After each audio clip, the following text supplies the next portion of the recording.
Thank you for coming all the way. Thank you guys.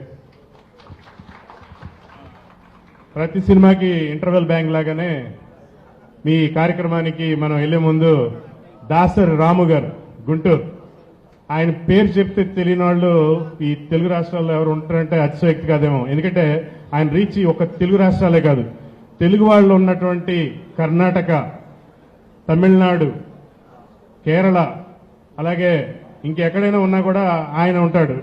ఆయన నాకు ఆశ్చర్యం వేసే విషయం ఏంటంటే ఈరోజు మన గుంటూరులో ఉన్నారు, నెక్స్ట్ డే ఆయన ఎక్కడ వేరే మన బెంగళూరు ఏరియాలో ఉన్నారు, తర్వాత కర్ణాటక ఏరియాలో ఎక్కడెక్కడ ఇంటీరియర్ ప్లేస్కి వెళ్తుంటారు. సార్ యార్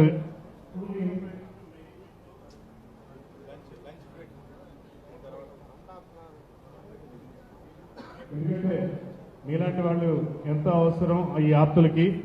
మీ యొక్క అద్భుతమైన మెసేజ్ ఇచ్చి మన ఆప్తులందరినీ భోజనానికి పంపించే కార్యక్రమం ఉంది కాబట్టి మీ అద్భుతమైన ప్రసంగం కోసం మేము అంతా వేచి చూస్తున్నాం. Thank you. అందరికీ నమస్కారం.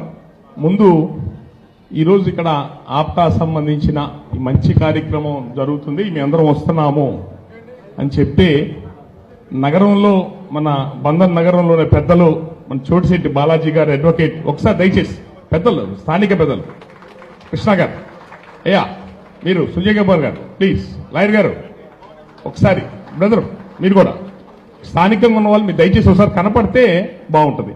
రైట్, ఈ కార్యక్రమం ఉందని తెలిసి వెంటనే అందరం ఇక్కడ ఉన్నామని చెప్పని వాళ్ళందరూ కూడా మాతో జాయిన్ అయ్యారు. ఇక్కడ నగరంలో అనేక రంగాల్లో ఉన్న పెద్దలు వీళ్ళందరూ కూడా. అయ్యా స్టూడెంట్స్ దయచేసి మేము ఏదైనా మాట్లాడితే పిల్లలకు ఉపయోగపడే విషయాలే మీరు శ్రద్ధగా, ఏమంటే స్టేజ్ దగ్గర కూడా దయచేసి ఒక 2 నిమిషాలు స్టేజ్ దగ్గర వాళ్ళు కూడా కొంచెంసేపు 2 నిమిషాలు సైలెంట్గా ఉండండి. నా పేరు దాసరి రాము, గుంటూరు. ప్రతి సంవత్సరం దక్షిణ భారతదేశంలో ఉన్న మన కమ్యూనిటీ 5 రాష్ట్రాల్లో ఉన్న మన కులస్తులందరినీ ఒక చోట తీసుకురావడానికి ఒక 5 రాష్ట్రాలు మీటింగ్ పెడుతుంటాం. అంతకుముందు రిజర్వేషన్ మూవ్మెంట్ లీడ్ చేశాను, చిరంజీవి గారితో వర్క్ చేశాం, పవన్ కళ్యాణ్ గారితో వర్క్ చేశాం. రాజ్యాధికారం అనేది ఉండాలా, పొలిటికల్ పవర్ అనేది ఉంటే ఏమైనా సాధిస్తామనే ఒక భావంతో కొంత వర్క్ చేయడం జరిగింది. నా మనసులో ఉన్న కొన్ని భావాలు మీతో షేర్ చేసుకుంటాను. తులసి ప్రభు గారు స్కాలర్షిప్ ప్రోగ్రాము వారితో పాటు మొదటి నుంచి నేను వారితో పాటు ఈ కార్యక్రమంలో ఉన్నాను. ఒకరోజు ఆయన నాతో, రాము గారు మనం ఇవ్వడం కాదు, వేరే ఊళ్ళలో వాళ్ళకు కూడా అలవాటు చేద్దాం స్కాలర్షిప్, మ్యాచింగ్ అమౌంట్ వాళ్ళు ఎంత పోగేస్తే మనం అంత డబ్బులు ఇద్దాం, తెలిసిన ఊర్లన్నిటికీ చెప్పండి అంటే మీరు ఎన్ని ఊర్లు ఇస్తారండి అంటే ఎన్ని ఊర్లైనా ఇద్దాం అన్నారు. అలా చాలా ఊర్లు చెప్పాం. నేను చెప్పిన ఊరే దాదాపు 15-20 నియోజకవర్గాలు ఇప్పుడు ఈ రోజున కొన్ని జిల్లాల్లో ప్రభు గారు మ్యాచింగ్ అమౌంట్లు 50,000, 25,000తో మొదలుపెట్టి 10 లక్షలు ఇస్తున్న ఊర్లు ఉన్నాయి. నేను చెప్పిన ఊర్లే ఉన్నాయి. ఇంకా విడిగా వారికి ఎన్ని ఊర్లు ఇస్తున్నారో నాకు తెలియదు. దాదాపు 30-40 ప్రాంతాల్లో స్కాలర్షిప్లు చేస్తున్నారు. ఎప్పుడు వారితో పాటు మా వంతుగా మేము మోరల్ సపోర్ట్గా ఉండాలని ప్రయత్నం చేస్తుంటాం. అయితే దాంట్లో నేను మీకు చెప్పేది ఏంటంటే వారి దగ్గర డబ్బులు ఎక్కువయ్యి ఇవ్వట్లా. ఒకసారి ఎంత వ్యాపారాలు ఉన్నా కూడా ఫైనాన్షియల్ క్రైసిస్ వస్తాయి, డబ్బులు లిక్విడ్ క్యాష్ ఉండదు. లిక్విడ్ క్యాష్ చేతిలో లేక ఇబ్బంది పడుతున్న రోజుల్లో కూడా కొంచెం తగ్గించుకుంటే బాగుంటుంది కదండి ప్రభు గారు అంటే, లేదు మనం దాన్ని కంటిన్యూ చేయాలని కొన్ని ఊళ్ళల్లో డబ్బులు ఇవ్వాల్సి వస్తే చేతిలో టయానికి క్యాష్ లేక బయట ₹2-3 వడ్డీలు తీసుకెళ్లి వచ్చారు ఆయన. నేను చూశాను. ఇప్పుడు ఆప్తా వాళ్ళు ఉన్నారు, వీళ్ళకేమి విమానం నుంచి వాళ్ళ ఇళ్ళకేమి రెడ్ కార్పెట్లు ఏం పర్వాలేదు, ఎవరు చాలా కష్టపడి అడుగడుగు కష్టపడి దేశాలకు వెళ్ళి గొడ్డు చాకిరి చేసి అక్కడ పలికేవాళ్ళు లేక, ఆదరించేవాళ్ళు లేక, ఎవరికి వాళ్ళు సొంతంగా ప్రయత్నాలు చేసుకుని ఒకరి కొలిక్కి వచ్చి ఒక పొజిషన్కి వచ్చి ఇప్పుడు మళ్ళీ మన వాళ్ళకి సహకరిస్తున్నారు. వాళ్ళకి ఇప్పుడు మీలాగా సహకరించే మనుషులు ఆ రోజుల్లో ఎవరు లేరు, వాళ్ళెవరికి కూడా. అయితే నేను అనేది ఏంటంటే ప్రభు గారు ఓ రోజు మాట అన్నారు ఏంటంటే, ఇన్ని వేల మంది స్కాలర్షిప్లు ఇస్తున్నాం, మనం తిరిగి ఆ స్కాలర్షిప్స్ పొంది ఒక పొజిషన్కి వచ్చిన తర్వాత వాళ్ళు మనకేం చెయ్యొద్దు, ప్రజలకు కానీ సంస్థలకు కానీ ఏదైనా చేస్తే బాగుంటుంది. సార్ మీరు ఎట్లా ఉన్నారు, బాగున్నారా, దేవుడి దేవల నేను పలానా ఉద్యోగంలో ఉన్నాను, పలానా వ్యాపారంలో ఉన్నాను, నా వంతుగా నేను కూడా సమాజానికి ఏదో ఒకటి కాంట్రిబ్యూట్ చేస్తాను, నా సహకారం తీసుకోండి అని ముందుకు వచ్చిన వాళ్ళు తక్కువ. ఇది వినండి, ఈ పాయింట్ నేను చెప్పదలుచుకున్న పాయింట్ అది. ఇప్పుడు ఆప్తా వాళ్ళ దగ్గర, ప్రభు గారి దగ్గర, మా దగ్గర ఎవరి దగ్గర డబ్బులు ఎక్కువ మీకు ఇవ్వట్లా. మా పిల్లలకి ఏమైనా ఎక్కువ ఇవ్వాలి డబ్బులేమి. ఇప్పుడు రాజకీయ నాయకులు ఎట్లా ఉన్నారంటే పిల్లలకి ఇంకో 10 తరాలకు దాచిపెట్టుకుందాం అనేటట్టుగా తయారై ఉన్నారు బయట జనం. రాజకీయ నాయకులు మిగతా వాళ్ళందరూ బాధ్యత కలిగిన వ్యక్తులు. వీళ్ళు ఇంత కష్టపడి ఎక్కడెక్కడి నుంచో రూపాయి తీసుకొచ్చి కష్టపడ్డ సొమ్ము తీసుకొచ్చి మీకు పెడుతుంది. ఎందుకంటే మాలాగా మీరు ఇబ్బంది పడకూడదు, మాలాగా మెరిట్ నుండి కూడా చదువుకోవడానికి అవకాశాలు లేక, వేరే ఉద్యోగాలకు వెళ్ళే అవకాశాలు లేక, వేరే దేశాలకు వెళ్ళే అవకాశాలు లేక ఇబ్బందులు పడకూడదు. వీళ్ళందరూ నా కులస్తులు, నా రక్త సంబంధికులు. వీళ్ళు నా కుటుంబ సభ్యులకు వీళ్ళు కూడా బాగుండాలనే తపనతో వీళ్ళందరూ వాళ్ళ పిల్లలకి పెట్టాల్సిన డబ్బు తెచ్చి మీకు పెడుతున్నారు. మీరు కూడా బాగుండాలని చెప్పని. ఇది గుర్తుపెట్టుకోండి. ఇది గుర్తుపెట్టుకొని బాధ్యతగా బాగా కష్టపడి చదువుకోండి. జీవితంలో మంచి పొజిషన్కి రండి. మీ చుట్టుపక్కల ఉన్న సమాజాన్ని వీళ్ళకేమీ ఇవ్వద్దు. మీ చుట్టుపక్కల ఉన్న సమాజం అంటే ఎవరు? కనీసం మీ బంధువులు, స్నేహితులు, అన్నదమ్ములు పిల్లలు, ఇంకా ఓపిక ఉంటే పక్కన ఉన్న సమాజానికి మీ ఓపిక ఉన్నంత వరకు ఎంతో కొంత సహాయం చేయి. అర్థమైందా? నేను మొన్న కూడా చెప్పాను 2 కొటేషన్స్. ఒక 2 విషయాలు మీతో మనస్ఫూర్తి షేర్ చేసుకుంటాను. నేను నా లైఫ్ ఇన్స్పిరేషను స్వామి వివేకానంద. ఆయన అమెరికాకు వెళ్ళి మన భారతదేశ హిందూ మతం గురించి గొప్పగా చెప్పాడంటారు. కాదు, ఆయన ఏం చెప్పాడంటే, నాకు వేరే మార్గం లేక ఈ దేశంలో ఉన్న దరిద్రం, ఈ దేశంలో ఉన్న బాధలు, బ్రిటిష్ గవర్నమెంట్ రూలింగ్ లో ఉన్న రకరకాల బాధలు, ఇవన్నీ నాకు ఆవేదన కలిగి నేను ఎంతో కొంత డబ్బు సంపాదించి సమాజానికి ఉపయోగపడాలనే తాపత్రయంలో నాకు అమెరికా సభలనే ఒక వేదిక దొరికింది. ఆ వేదిక ద్వారా అమెరికాకు వెళ్లి అమెరికాలో చాలా చోట్ల ఆయన ప్రసంగాలు ఇచ్చాడు. ఆ ప్రసంగాలకు డబ్బులు ఇచ్చేవాళ్ళు. ఇంకా డబ్బులు జాగ్రత్తగా పెట్టుకునేవాడు ఆయన. ఇండియా తీసుకొచ్చి ఏదన్నా చేద్దామని చెప్పని. నేను అమెరికాకు వెళ్ళింది డబ్బు సంపాదించడానికని. ఆ డబ్బు సంపాదించి ఆయన తినడానికి కాదు, ఈ భారతదేశంలో ఉన్న తన అన్నదమ్ములు, తన సోదరిమణులకు సహాయం చేద్దామని చెప్పని ఆయన చేశాడు. ఆయన చేసిన ప్రయత్నమే ఈరోజు రామకృష్ణ మఠం, రామకృష్ణ మిషన్ అనే పేరుతో కొన్ని లక్షల మంది, కోట్ల మందికి అనేక సంస్థల రూపంలో సహాయ సహకారాలు అందుతున్నాయి. నరేంద్ర మోడీ లాంటి వాడు కూడా ఆ రామకృష్ణ మఠం సంబంధించిన శిష్యుడే. నరేంద్ర మోడీ ప్రధానమంత్రి, ఈరోజు భారతదేశ ప్రధానమంత్రి కూడా. అలాంటి వాళ్ళ ఆశయాల్ని ఆ రోజు స్వామి వివేకానందతో మొదలు పెట్టాడు.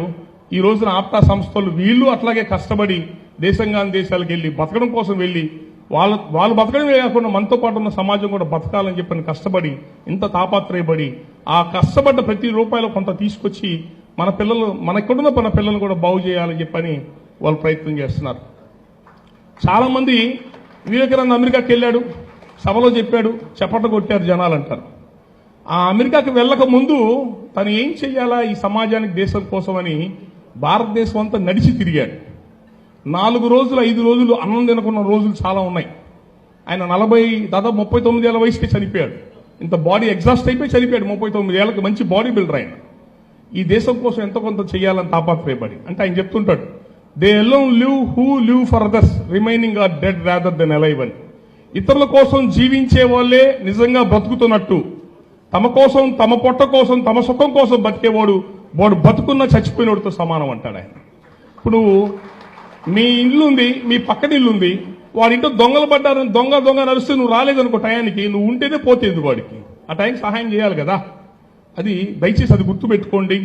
మీకోసం మీరు బతకడం కాదు, బాగా కష్టపడి చదువుకోండి, మంచి శిఖరాలకు, మంచి ఉన్నత పొజిషన్కి రండి, స్వార్థాన్ని పక్కన పెట్టండి, పక్కనున్న సమాజానికి ఉపయోగపడండి.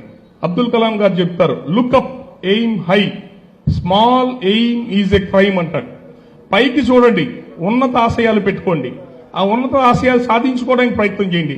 చిన్న లక్ష్యాలు పెట్టుకోవటం నేరం. చిన్న లక్ష్యాలంటే పవన్ కళ్యాణ్ గారి సినిమా వచ్చింది, బెనిఫిట్ షోకి వెళ్తే బాగుంటుంది, ఈరోజు సాయంత్రం చల్లగా ఉంది, చికెన్ బిర్యానీ తింటే బాగుంటుంది, ఇవన్నీ చిన్న లక్ష్యాలు. ఇవి కాదు, పెద్ద లక్ష్యాలు పెట్టుకోవాలా, వాటిని సాధించుకోవడానికి ప్రయత్నం చేయాలా.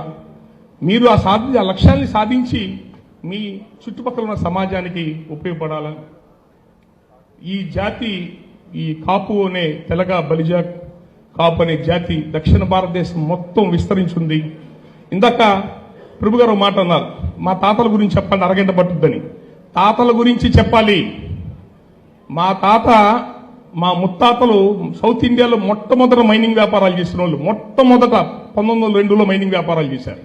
మా తాతయ్య నాకు టార్గెట్ పెట్టిపోయాడు. గుంటూరులో నాయుడు కాలేజీ, స్కూల్స్ ఇవన్నీ మా తాతయ్య గారు పెట్టారు. మెయిన్ డోనర్ ఆయనే.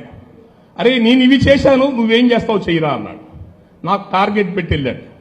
ఆ టార్గెట్తోనే ఇందాక ఆయన అంటున్నారే పక్క రాష్ట్రాలు ఎక్కడెక్కడ ఉంటారని 5 రాష్ట్రాలకి కన్వీనర్ ఈ రోజున, కేరళతో సహా మన కులస్తులందరినీ ఒక తాటి మీదకి తీసుకొచ్చింది నేనే. గుంటూరులో మీటింగ్ పెట్టి ప్రభు గారు అందరూ వస్తుంటారు ఆ మీటింగులకి. అంటే మా పెద్దలు ఈ పని చేశారు. నేను కూడా ఆ స్థాయి పని చేయాలనే లక్ష్యం, నాకు ఒక లక్ష్యం నిలబడుతుంది. ఆ లక్ష్యంతో పని చేయగలుగుతాను. మనం బాగుపడాలంటే మన చరిత్ర తెలుసుకోవాలి. ఫస్ట్ ఆఫ్ ఆల్ మన వెనకాల చరిత్ర తెలుసుకోవాలి. ఈ పక్కన గూడూరు, ఈ పక్క ప్రాంతాల్లో నేను గ్రామాల్లో తిరిగాను. వాళ్ళు సముద్రం ఒడ్డెమ్మట ఉన్న గ్రామాల్లో ఉన్నారు మన కాపులు. వాళ్ళని చూడగానే నాకు తేడా వచ్చింది. వాళ్ళ ఇంటి పేర్లు ఎన్ని చూడంగానే, బాబు మీ స్వగ్రామం ఎక్కడిది అన్న. ఆనగొంది అనే పేరు విన్నారా మీరు ఎవరన్నా? అసలు ఆ ఊరు ఎక్కడో తెలుసా ఆనగొంది అంటే? మా పూర్వీకులు ఆనగొంది అనే ప్రాంతం నుంచి వచ్చారంటే ఆ ఊరు ఎక్కడో మాకు తెలియదు.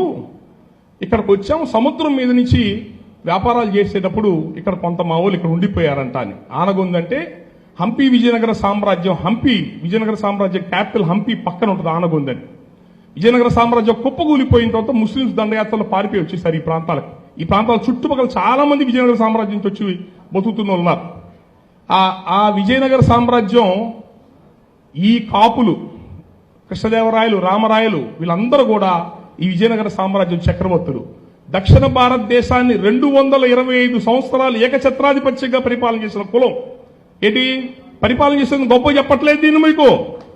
దక్షిణ భారతదేశం మొత్తం ముస్లిం దండయాత్రలో సర్వనాశనం అయిపోతే, ఉత్తర భారతదేశంలో, దక్షిణ భారతదేశంలో ఉన్న ఈ హిందూ మతాన్ని, ఏ హిందూ మతాన్ని మనం గొప్ప చెప్పుకుంటున్నాం, మనందరం బతుకుతున్నామో గర్వంగా, ఈ హిందూ మతాన్ని కాపాడటానికి నిర్మాణం చేసిన సామ్రాజ్యం విజయనగర సామ్రాజ్యం, విద్యారణ్య స్వామి వారి ఆశీస్సులతో. ఆ విజయనగర సామ్రాజ్యాన్ని నిర్మాణం చేసి 225 సంవత్సరాలు ఈ దక్షిణ భారతదేశాన్ని, హిందూ మతాన్ని, ఇక్కడ ప్రజల్ని కాపాడిన కులం. ఆ తర్వాత ఛత్రపతి శివాజీ మహారాష్ట్ర నుంచి మొదలుపెట్టాడు. కుంభి, ఛత్రపతి శివాజీ కులం కుంభి. కుంభి అంటే దక్షిణ భారతదేశంలో ఈ కాపుల్ని కుంభి, పటేల్, పాటియా, కూర్మి అని పిలుస్తారు. సర్దార్ వల్లభాయ్ పటేల్ ఈ కమ్యూనిటీ వాడు. భారతదేశాన్ని మొత్తాన్ని నడిపి కలిపిన సర్దార్ వల్లభాయ్ పటేల్ ఈ కాపు కులం సంబంధించిన వాడు. ఛత్రపతి శివాజీ ఈరోజు మహారాష్ట్ర అంతా గర్వంగా చెప్పుకునేది ఎవరు పెట్టి? ఛత్రపతి శివాజీ. మన కులపోడు. అంటే ఈ భారతదేశ చరిత్రని, ఔనిత్యాన్ని కాపాడిన మహానుభావులు వీళ్ళందరూ కూడా ఆ జాతి నుంచి వచ్చాం. నేను తమిళనాడు, కర్ణాటక పోతుంటాం. కెంపెగౌడ అంటే గౌడ కాదు, బెంగళూరు సిటీ నిర్మాణం చేశాడు. మదురై రాజా తిరుమల నాయకర్ మదురై గుడి కట్టించింది ఆయనే, మీనాక్షి అమ్మవారి గుడి. ఫస్ట్ ఆయన బయట బయలుదేరితే అమ్మవారు పల్లకి ఆయన దగ్గర ఆగి హారతి ఇచ్చిన రోజు బయటకు వెళ్తారు. ఇప్పటికి నేను ప్రతి సంవత్సరం తిరుమల నాయకుడు పుట్టినరోజుకి వెళ్తాను. ఆయన పుట్టి ఇప్పటికి 470 సంవత్సరాలైంది. ఇప్పటికీ ఆయన పుట్టినరోజు సెలబ్రేషన్ చేస్తారు అక్కడ చాలా గ్రాండ్ గా. తమిళనాడు గవర్నమెంట్ చేస్తే ఆయన పుట్టినరోజు కార్యక్రమాన్ని. ఇప్పటికీ తిరుమల నాయకుడు ప్యాలెస్ ఉంది అక్కడ. 10,000 మంది మన కాపులు చుట్టుపక్కల పల్లెల్లోంచి మేళతాళాలతో వచ్చి దండలేసి ఆయన ఊరేగింపుకు వచ్చి వెళ్తారు. మధుర మీనాక్షి అమ్మవారు గుడి కూడా తలుపులేస్తారు. ఆ రోజు దేనికి తెలుసా? మీనాక్షి అమ్మవారు ఆయన ఉత్సవాలు చూడటానికి బయటకు వస్తారు. ఒక దేవత మనిషి ఉత్సవాలు చూడడానికి బయట రావడం ఎప్పుడైనా చూసాము మనం? ఆ మధురై నగరాన్ని కట్టించి, ఆ గుడి కట్టించి తిరుమల నాయకర్ మన కుటుంబం, మన ఈ బలిజ నాయకర్ అంటే నాయుడు మన కులం. తంజావూరు రాజు విజయరాఘవ నాయకర్, శ్రీలంక చివరి రాజు విక్రమరాజ్ సిన్హా. ఒక్కలు కాదు, మన చరిత్ర తీసి సర్కూర్మ వెంకటరెడ్డి నాయుడు గారు. అసలు ముఖ్యమంత్రులు అంటే ఏంటో పదవే తెలియని రోజుల్లో మన జాతి నుంచి ముఖ్యమంత్రులు. మన ఈయన ఆదికేశ్వర నాయుడు గారు కర్ణాటక, ఆంధ్ర రెండుటి శాసించాడు బతికినంత కాలం. రాజకీయాలు ఆయన చేతుల మీదుగా నడిచాయి. మీరందరూ తిరుపతికి వెళ్తే పక్కన వెళ్ళి దండం పెట్టుకునే గోల్డెన్ టెంపుల్ కట్టించిన స్వామీజీ మన కులం. పొద్దులేసి చంద్రబాబు నాయుడు కూర్చుని మాట్లాడే జగ్గి వాసుదేవన్ ఆధ్యాత్మిక గురువు మన కమ్యూనిటీ. అది ఒక రంగం కాదండి, అన్ని రంగాల్లో మన కమ్యూనిటీ వాళ్ళు వ్యాపారాల్లో కానీ, ఆధ్యాత్మికంగా కానీ, రాజకీయంగా కానీ, సామాజికంగా కానీ అత్యున్నతమైన క్షేత్రాల్లోంచి బయటకు వచ్చిన జాతి. అది తెలుసుకోండి. ఊరిని ఎవడో ఒకటి సంకనాకుతూ ఎవడో ఒకటి కాళ్ళ కింద పడి బతికేద్దాం, మన జీవితాలు ఇలా గడిచిపోతే చాలే, ఏ నాయకుడి కింద బతికేద్దాం, రెడ్డి గారు డబ్బులు ఇచ్చారు ఓట్లు వేసేద్దాం, చౌదరి గారు ఇంకేదో చెప్పారు వెనకాల పోదాం, మన కులపు నుంచి వచ్చిన నాయకులందరినీ చంపేసుకొని, చేతుల దగ్గర నుండి చంపేసుకొని వాడికి సంకనాకుతూ బతికినంతకాలు ఇట్టగా బతికేద్దాం. ఇవి మానుకోండి. మనం సమాజాన్ని నడిపించిన నాయుడు అంటే నాయకుడు. కాపు అంటే కాపు కాసేవాడు, పంట కాపు కాసేవాడు సమాజాన్ని. ఆ జాతి నుంచి వచ్చాము, విలువలతో బతకాలా. ఈ తాగుళ్ళు తీగుళ్ళు ఈ చెడ్డల వాళ్ళు తగ్గించుకొని మనం కసిగా 1950లో మన రిజర్వేషన్స్ పీకేశారు నీలం సంజీవ్ రెడ్డి గారు. అప్పటి నుంచి అర్హులు పోయి ఉండి అన్ని పోయినాయి, చదువులు పోయినాయి, ఉద్యోగం 1950 నుంచి ఇప్పుడు దా పోరాటాలు చేస్తూనే ఉంటాం ఆ రిజర్వేషన్ కోసం. అన్ని కోల్పోయాం. మన కులానికి రాజ్యాధికారం అందని ఇక్కడ అవకాశం ఉన్నందరూ నలగదు కొట్టారు. వంగవీటి మోహన్ రంగాలంటే ఒక పెద్ద నాయకుడు బయటకు ముఖ్యమంత్రి స్థాయి నాయకుడు వస్తే వాడిని చంపేశారు. ఇన్ని రకాల చావు దెబ్బలు. అంటే అగ్రకులాలు ఎవరైతే అధికారం అనుభవిస్తున్నారో ఈ జాతిని సర్వనాశనం చేద్దాం. ఇంత పెద్ద జాతి, రూపాయికి 20 పైసలు 22 పైసలు ఉన్నాం, రూపాయికి పావలా. ఇంత పెద్ద జాతి ప్రజాస్వామ్యం ఎక్కువ ఉంటే వాళ్ళు ముఖ్యమంత్రులు అవ్వాలా. ఇంత పెద్ద జాతి వీళ్ళు రాజకీయాల్లోకి వచ్చి ముఖ్యమంత్రులు అవుతే వీళ్ళు దగ్గర రాని 60 ఏళ్ల నుంచి వాళ్ళని అణిచివేస్తున్నారు. ఆ అణిచివేస్తున్నప్పుడు వాళ్ళ చేత అణిచివేయబడదామా? తిరిగి పోరాటి పట్టుదలతో కష్టపడి చదువుకొని మంచి ఉద్యోగాలు వ్యాపారాలు చేసి జీవితంలో ఎదిగి వాళ్ళ గుణపాఠం చెప్దామని మీరు ఆలోచించుకోండి. వీళ్ళెవ్వరూ బంగారు స్పూన్తో పుట్ల. నేను పుట్టే బంగారు స్పూన్తో పుట్టా, ఒప్పుకుంటున్నా. వీళ్ళెవ్వరు బంగారు స్పూన్తో పుట్ల. చాలా మంది అట్టడుగు పేద వర్గాల నుంచి వచ్చిన వాళ్ళు ఉన్నారు ఇక్కడ. మేమేం సాధిస్తాం అనుకోబాకండి, వాళ్ళు సాధించారు. డబ్బున్నోడు ఏ పని చేయడు, ఎవడు చేయరాయేస్తాడని భయపడి ఇంట్లో కూర్చుంటాడు. కష్టపడి కింద పొజిషన్ నుంచి వచ్చేవాడు కష్టపడి తెగించి పని చేసి పైకి వచ్చి బాగుపడతాడు. కాబట్టి మేమేం సాధిస్తామని కంగారు పడద్దు. ఈ సమాజంలో అత్యంత తేలికైన మార్గం, అభివృద్ధి చెందడానికి తేలికైన మార్గం చదువు. వీళ్ళందరూ అంత దేశాలకు వెళ్ళి అంత ఉన్నత స్థితికి రావడం కారణం చదువు. మిగతా వ్యవసాయ వ్యాపారాల్లో డబ్బులు రావు, ఏం చేయలేం. చదువు వల్ల అన్ని సాధిస్తాం. మీ పెద్దలు వాళ్ళు తిండి అన్ని మానుకొని, సుఖాలు మానుకొని మిమ్మల్ని ఏదో బాగు చేద్దాం ప్రయత్నం చేస్తున్నారు. చెడు అలవాట్లకు దూరంగా ఉండండి, సెల్ ఫోన్లు దూరంగా పెట్టండి. సెల్ ఫోన్ దూరంగా ఉంటే బాగుపడతాం. టీవీ సీరియల్స్ చెత్తా చెదారాలు దూరంగా ఉండి కష్టపడి చదువుకొని జీవితంలో స్థిరపడి అబ్దుల్ కలాం గారు, అల్లూరి సీతారామరాజు, మహాత్మా గాంధీ, పెద్ద పెద్ద మహానుభావుల జీవిత చరిత్రలో అప్పుడప్పుడు చదువుకుంటుంటే వాళ్ళ జీవితాలు వాళ్ళు ఎందుకు త్యాగాలు చేశారు, మన కోసం ఏం పోరాడారని తెలుసుకోగలుగుతాం. జీవితాన్ని ఆదర్శవంతంగా ఒక ప్రిన్సిపల్ లైఫ్ లీడ్ చేస్తూ మీరు బాగుండి ఈ కులం గౌరవాన్ని పెంచి పక్కన కులాలను దగ్గర తీసుకొని మీరు బాగుండి పక్కన వాళ్ళు కూడా సహాయం చేసుకుంటూ ముందుకు పోండి. మీరు ఎక్కడున్నా మీరు బతుకుంటే జీవితం అద్భుతాలు చేయొచ్చు. ఇది గుర్తుపెట్టుకోండి. నా కోరిక ఏంటంటే మీరు రోడ్ల మీద తిరుగుతున్నప్పుడు, రైలు ఎక్కుతున్నప్పుడు, దిగుతున్నప్పుడు ముందు మీ ప్రాణాలు జాగ్రత్తగా చూసుకోండి. మీ తల్లిదండ్రులకి మీరు పంచ ప్రాణాలు. మీకు ఏదైనా అవుతే వాళ్ళు బాధపడతారు. సముద్రాలు నదుల దగ్గర పోవటం ఇలాంటివి చెయ్యొద్దు. మీరు ఆరోగ్యంగా ఉండి ప్రాణాలతో ఉంటే జీవితంలో ఎన్ని అద్భుతాలు ఏం చేస్తాం. కాబట్టి బైక్లు వేసుకొని ఊరు బయటికి తిరగటాలు, స్పీడ్కి వెళ్తాలు ఎన్ని మారుకోండి. మన కులం కలిసి గొప్ప లక్షణాలు ఇవన్నీ తగ్గించుకోండి. అహంకారాలు, ఆత్మాభిమానాలు తగ్గించుకొని ఒద్దిగ్గా ఉండి బాగా చదువుకొని ఇలాంటి వాళ్ళు సహకారం తీసుకొని ముందుకు వెళ్ళమని కోరుకుంటూ ఈ మంచి కార్యక్రమం పెట్టి మమ్మల్ని అందరూ ఆహ్వానించి మా చేత ఈ మంచి కార్యక్రమం చేయించారు. మొన్న గుంటూరులో ఈ ఆప్తా సంస్థ తరఫున పెద్దలందరూ కూడా పైదా జనార్దన్ గారు, నటరాజు గారు వీళ్ళందరూ కూడా ఒక కొత్త పథకం పెట్టి స్త్రీ నిధి అనే పథకం పెట్టి కాపుల్లో ఉన్న పేద దంపతులు, కొత్తగా పెళ్ళైన దంపతులకి దాదాపు ఒక ఫ్రిడ్జ్, గ్రైండరు, మిక్సీ, గ్యాస్ పొయ్యి ఇలాంటి అన్ని వస్తువులు మన గుంటూరులో పంపిణీ చేశారు. మేమందరం పోయి వచ్చాం. మేమందరం ఏదో వచ్చి వాళ్ళు ఏదో చెప్తే పక్క నుండి ఏదో తందాంతాన్ని పోయి అనేవాళ్ళమే కానీ మేమేం పెద్దగా నిలబడుతుంది లేదు. మా సహకారం కూడా తీసుకోండి. ఇక్కడ ఇండియాలో కూడా డబ్బు బాగానే ఉంది. దయచేసి మీరు ఒక్కళ్ళే ఇవ్వద్దు, కష్టపడినంత డబ్బు పంచొద్దు. మా అందరు సహకారం తీసుకోండి. ఇది ఒక్కటి గుర్తుపెట్టుకోండి. వేరే కులాల వాళ్ళు అమెరికాకు పోయినప్పుడు వాళ్ళు స్థిరపడేంత వరకు వాళ్ళకి ఒక అపార్ట్మెంట్ అన్ని జాగ్రత్తగా ఉండి చూసుకునే వాళ్ళు ఉన్నారు అక్కడ. మన వాళ్ళు అమెరికాకు పోతే చూసుకునే వాళ్ళు ఎవరు లేరు. అలాంటి కష్టాల నుంచి వచ్చి ఈరోజు ఒక సంస్థను పెట్టి మన వాళ్ళని కూడా అమెరికాకు వస్తే ఇబ్బంది లేక జాగ్రత్త చూసుకుని ఉన్న ప్రయత్నంలో వీళ్ళు ఒక మంచి వ్యవస్థ నిర్మాణం చేసి ముందుకెళ్తున్నారు. వాటిని సద్వినియోగం చేసుకుని అందరం ముందుకు తెలియజేసుకుంటూ ధన్యవాదాలు.